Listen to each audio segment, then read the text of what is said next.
Welcome to the Sui Generis Show, your unique perspective on all things related to your civil rights and the criminal injustice system. With Erica Merrill, I'm attorney Brian Jones, criminal defense and civil rights warrior.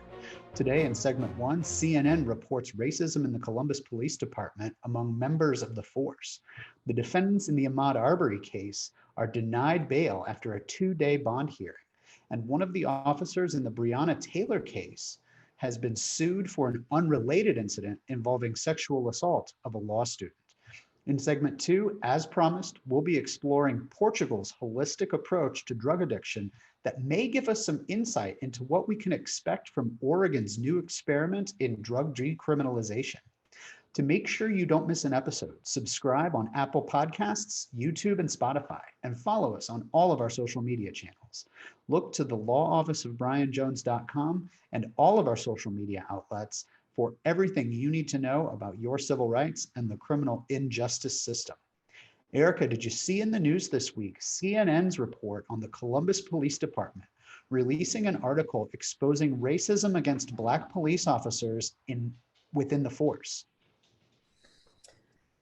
Yeah, I mean, just listening to your list of what we're talking about just makes my head spin. And it's very disturbing to hear about what's happening with racism within the police force. Can you tell us a little bit about what happened? 3 separate discrimination lawsuits have been filed in the United States District Court for the Southern District of Ohio against the Columbus Police Department by current or former Black officers. A 4th officer suit that was based on retaliation for reporting discrimination against one of the plaintiffs was recently settled by the City Council, approving a $475,000 settlement. The suits are rooted in Title VII of the 1964 Civil Rights Act that prohibits discrimination in employment based on race, color, religion, sex, national origin, and now sexual orientation and gender identity. So these are lawsuits really going to the heart of systemic racism in the Columbus Police Department. Oh my gosh. And I hate to ask this kind of question because it's terrible that there's more than one type of discrimination, but what type of discrimination are we talking about here? So there are these lawsuits are just replete with disturbing stories. One that I think is incredibly egregious is about Eric Cornett. Officer Cornett is a 23-year veteran of the force. He's also a veteran of the United States Air Force, attaining the rank of Master Sergeant. He was run off the job and out of Columbus entirely because he received death threats from a fellow officer. And this officer even went so far as to say he had everything he needs to take care of the officer, including access to police audio and video room evidence lockers in order to delete the evidence of the murder. The true betrayal of Mr. Cornett, however, may be in the fact that when he reported the threat, the officer that threatened him was neither prosecuted nor removed from the force. Erica, I'm outraged by the Columbus Police Department's callous ignoring of these allegations. I have had clients lose their jobs, their marriages, their entire lives for making threats of this nature, and threats nowhere near this serious. This bully officer is still on the force to this day, thanks in large part to the police union, a topic that we come back to over and over again when we're talking about the systemic racism in America's law enforcement. This officer was also accused of stealing time and using police equipment for personal use. So it's not only a matter of racism, but it's a matter of covering up all of the other misconduct that these racist officers have engaged in order to keep them on the force, because having racist officers on the force is more important than following the rules. Other allegations in the suits include verbal abuse and derogatory language, withholding new equipment from Black officers, or issuing equipment that's in the worst possible condition, retaliation from administrative officials for reporting racist acts, including write-ups against them, suspensions, and threats of further punishment for pursuing complaints. And last but not least, of course, assigning low-level work to highly qualified officers. So this is a situation of racism and discrimination that goes from interpersonal officer interactions all the way up to the highest levels of police administration and management.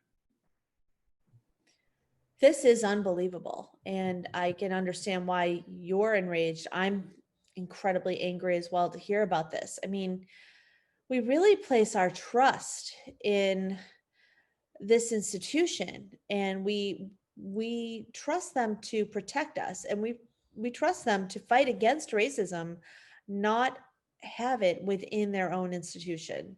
So I, I'm just wondering if these lawsuits, I mean, while I'm very glad that somebody is taking a closer look at this and hopefully that justice will be done, will these lawsuits actually address some of the issues that we've talked about with systemic racism?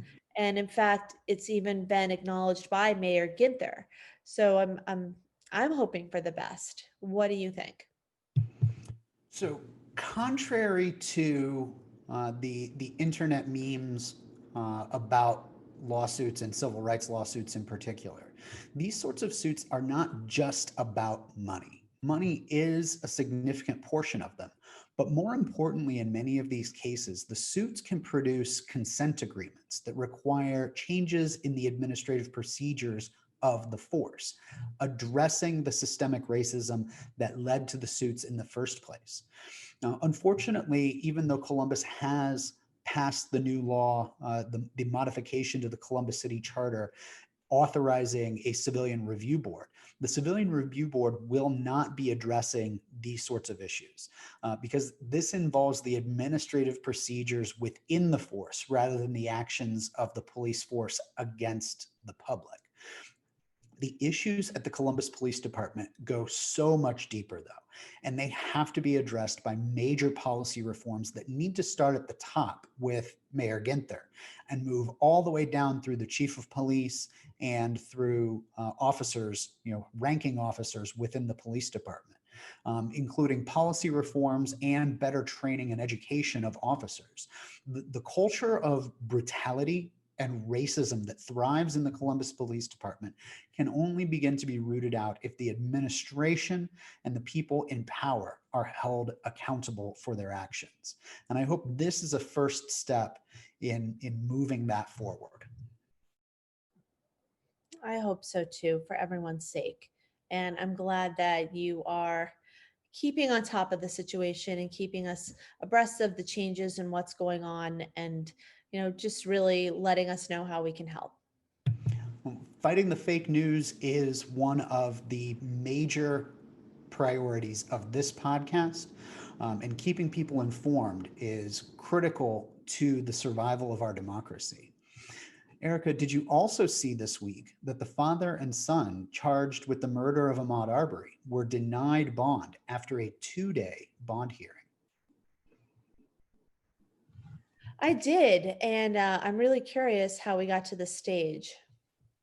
So defense attorneys for the accused individuals filed a motion to modify the bond that was previously set in the case, arguing that the case involves the right of a private citizen to arrest another citizen. Now, the judge had previously denied bond for a third defendant in this case. Now, that's the individual who filmed the alleged murder and later leaked the video of the incident. Now, because the government opposed the motion, a hearing was held and witnesses were called. Evidence was presented by Zoom in this case because of the ongoing coronavirus pandemic. Wow. So, what is the relevant evidence that we need to consider when we're thinking about this case? In a bond hearing, the court is generally going to hear two categories of evidence. Now, of course, every state has its own particularities, but for the most part, they're all very similar.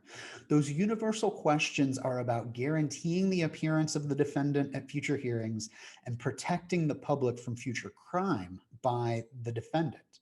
The hearing in this case introduced a variety of very damaging evidence to the defense that were previously unknown to the public.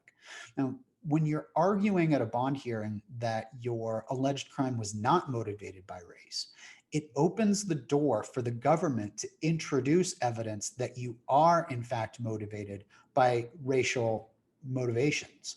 And in this hearing, the government introduced evidence of a variety of racial slurs used by the defendants in both their text messaging history and social media posts. The victim's family was also permitted to be heard and tearfully asked the judge to keep the alleged lynchers in custody. And that made for very powerful and damaging sound bites that will no doubt affect the jury pool in this case. Now, typically we want our clients to be out on bond pending trial.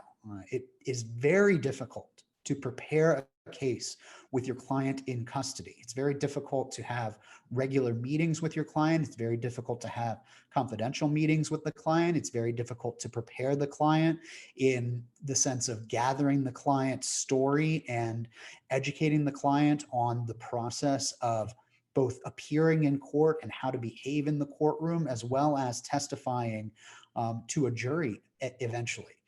I think the defense made a mistake in this case going with this route of evidence presentation, because what they've done now is they have allowed the government to introduce evidence to the public and really skewed the jury pool. I think they're going to have a very difficult time finding objective jurors when it comes time for trial of this case. I'm sure the defense attorneys considered this, but I think it was an egregious mistake on their behalf to go with this avenue of argument on the issue of bond.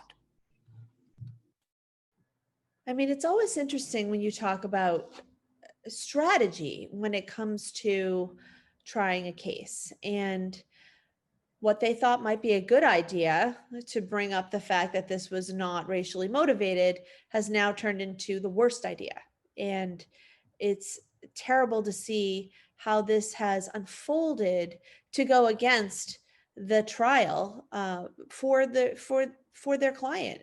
And I'm really curious to see, like, what stood out to you about the evidence that came out during this hearing. Well, in particular, I think some of the most damaging evidence for the defense team was the revelation from the lead investigating detective at the scene. Now, he testified at the hearing that one of the defendants had claimed to be law enforcement and attempted to insert himself into the investigation, and the police on scene allowed it. What we can infer from that is this detective participated in that, or at a minimum allowed that to happen. And the defendant claiming to be a police officer affected the investigation of the case on that local level. It's problematic because we expect police officers to perform like professionals, the way they do on television, and consider every angle of the case in an objective manner and all the possibilities.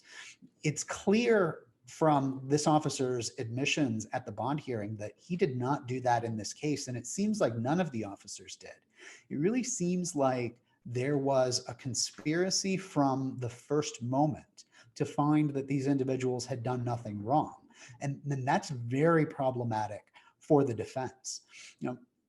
Another egregious piece of evidence that came out was that one of the suspects called the local prosecuting attorney and asked for help and advice in how to respond to questioning, how to act during the investigation, and try to get tips on how to shut down this investigation after he chose to hunt down Ahmaud Arbery and shoot him on video.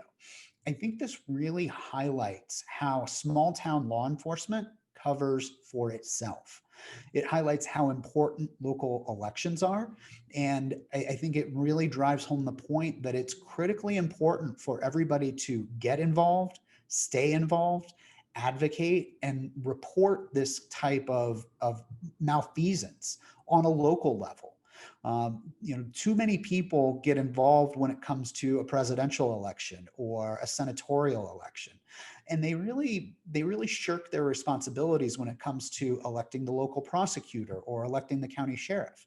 And we've talked on this podcast before about how important it is to stay involved and really research your elected officials from the city councils to your mayors to your police chiefs, if that's an elected position in your area. Certainly county sheriffs across the nation are elected positions, and DAs or prosecuting attorneys are elected positions. And what we see in this case is all levels of law enforcement, both on the policing level and the attorney level, the prosecuting attorney level, willing to collaborate in order to cover for one of their own.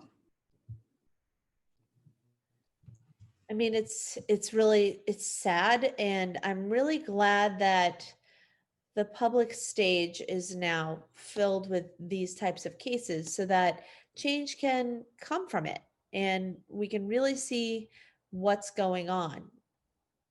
I mean, I think that it's all going to be positive in the long run. I said years ago, more than a decade ago, that the advent of the personal recording device baked into all of our cellular phones was going to be the catalyst for real change in law enforcement. And we're seeing that more and more.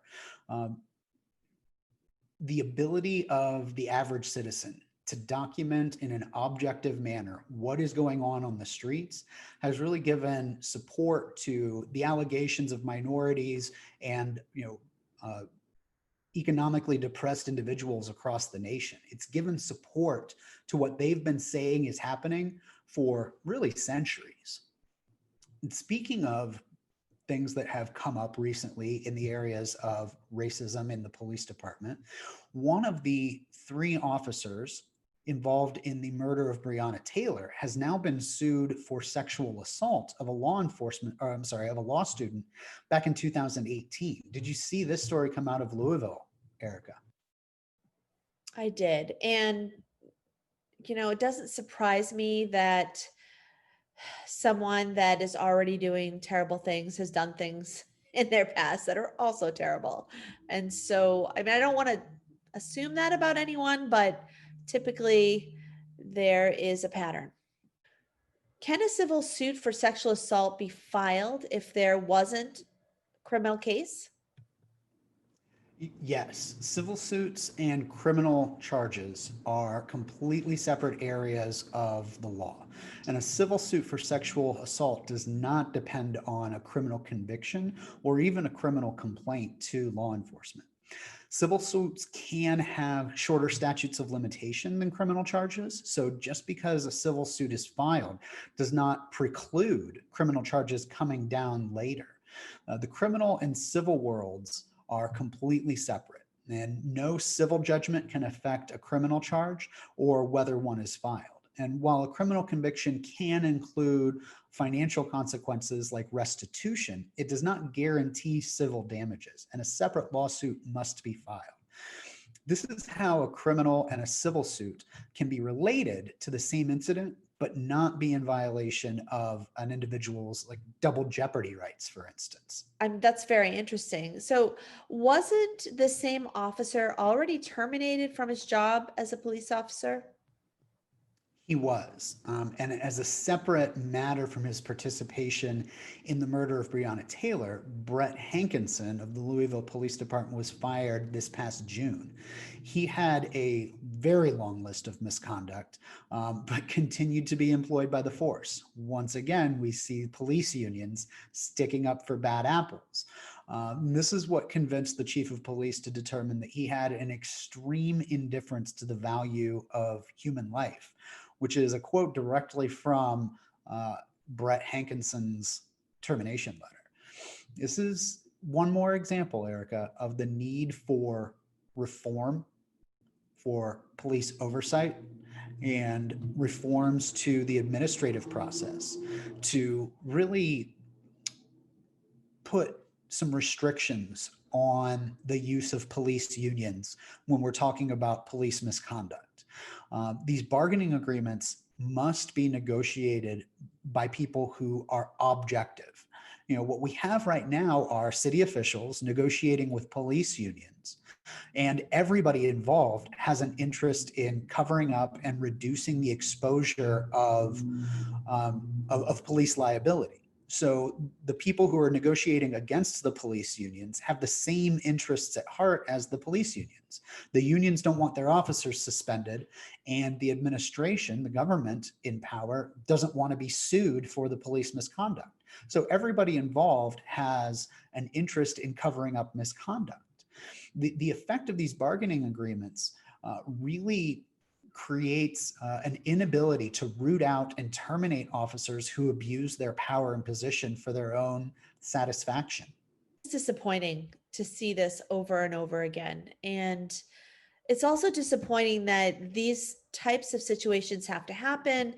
We have to go through these long, drawn out court processes and, really shine a national light on this systemic racism and educate people when it should have been obvious for decades. And I am happy that that is something that you could see coming.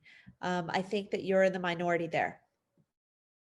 Well, what we see over and over again is that the suits that actually come to the public light through the media or through very large judgments, or judgments that include modifications to administrative procedures, are the ones that have the video evidence in support of them. So that video evidence is always critical. And I would tell everybody out there listening to our show, record, record, record.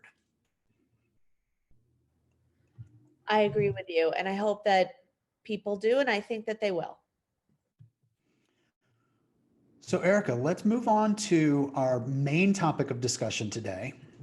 Oregon recently became the first state of our union to embrace decriminalization of all drugs as an approach to its drug addiction problem.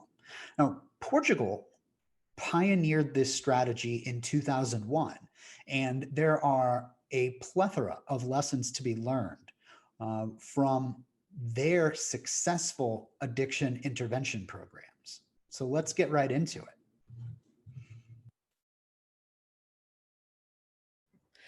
I was really excited to hear you mention this over the last couple of weeks, and it's here. We're finally going to talk about it. Some of the positive results that are happening in Portugal. So yeah, let's talk about and remind people, what is decriminalization and what does it mean in the circumstances that we are talking about today? So decriminalization is the elimination of criminal penalties for low-level drug possession and consumption of illicit drugs. And it reclassifies these activities as administrative violations.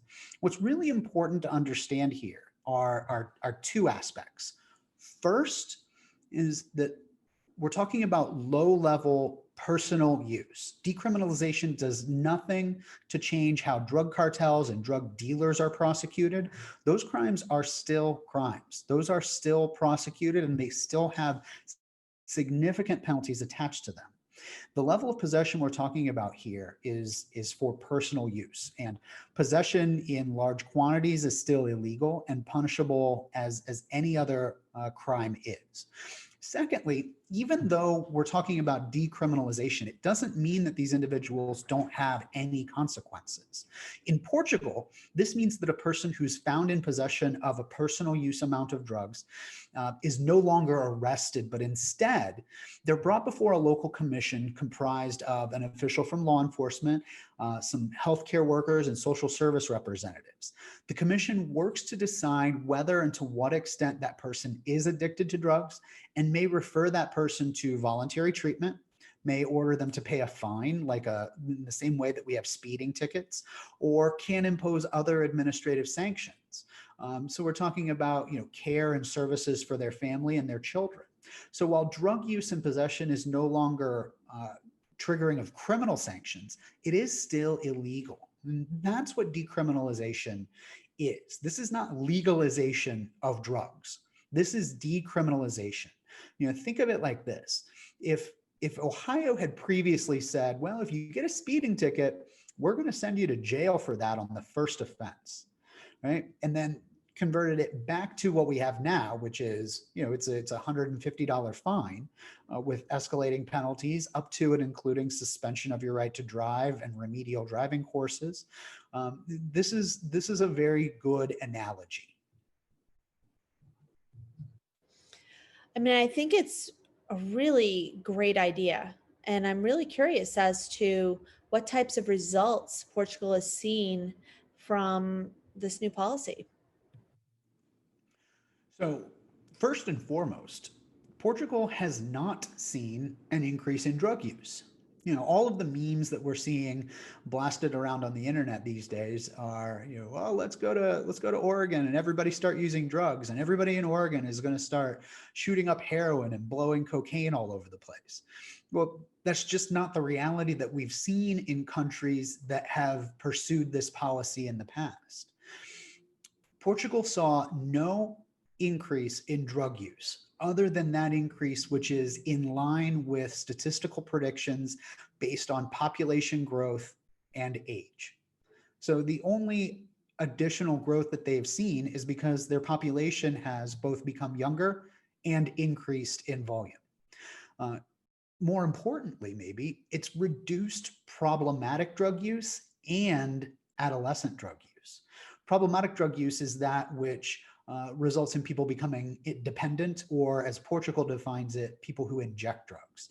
And those populations have seen a steady decline since 2003.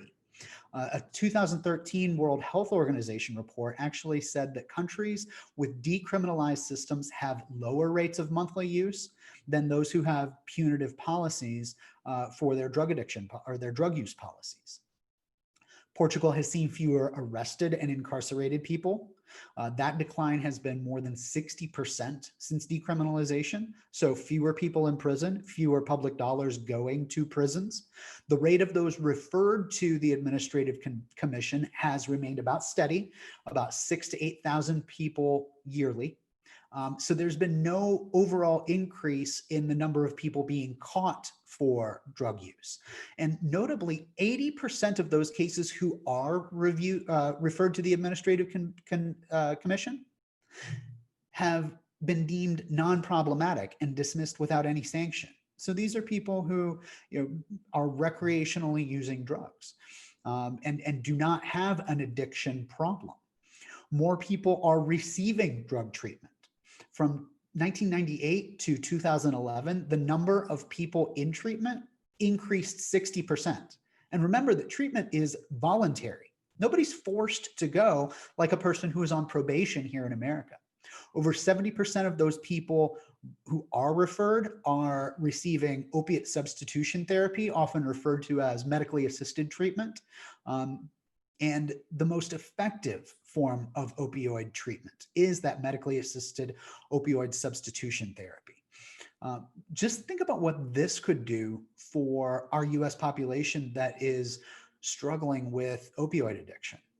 Portugal has seen a drastic reduction in the incidence of HIV and AIDS, up to 79% per year, year over year. There have been a drastic reduction in drug-induced deaths. There were 80 in 2001 to just 16 in 2012. That's incredible. And of course, the reduction in the social costs of drug misuse. The per capita cost of drug use has reduced by 18%, according to a 2015 study. And this includes things across the board. So we're talking about taxed services like social services, or services that our taxes go to pay for, like social services, as well as costs to employers. So the number of people losing their jobs because of drug addiction has gone down significantly. Across the board, Portugal has seen major improvements as the result of their decriminalization policy. I This is just amazing. And it's, I know you mentioned the memes, and people like to, if anything we've learned from our recent elections and things going on in the news, people like to put things out there that are not proven just to stir the pot. And I feel like that happens a lot.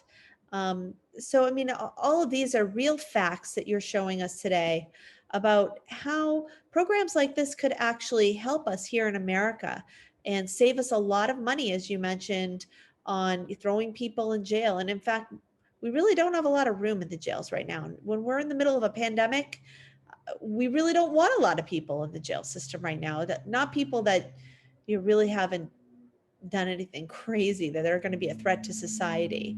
So the improvements are amazing against battling addiction and saving lives. How could this be implemented in the US to help us out in all of these areas? Well, in order to implement it in the United States, it's critical to note that it wasn't just the decriminalization that led to these societal improvements. It was a huge expansion of treatment and harm reduction services, including access to sterile syringes, low threshold methadone maintenance therapy, and other medically assisted treatment programs. Think about the defund the police movement, moving money away from tanks and fully automatic weapons for police and into drug addiction treatment. Portugal succeeded because it created these necessary infrastructure pieces and made the financial investment in order to enable the policy to be successful and eliminate the barriers to accessing these vital services. It's what makes the holistic approach work. It addresses every part of the system and every need the human involved with the system has.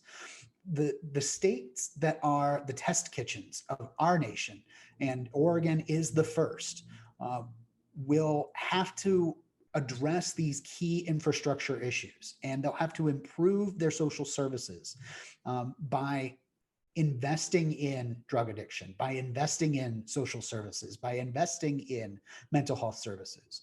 And I think the first place we should look is our overworked law enforcement officers. Those are the people that should not be providing frontline services to drug addicted people. The people that are best capable of doing that are chemical dependency counselors.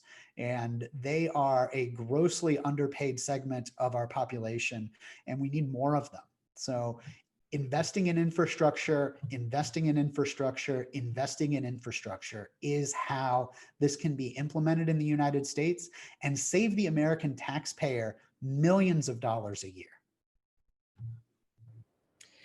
Well, I think that that's amazing insight into what we should do in the future. And I really hope that with the change of administration, that we see a lot more changes happening quickly, and we can start seeing lives saved and money saved and just a better America in general.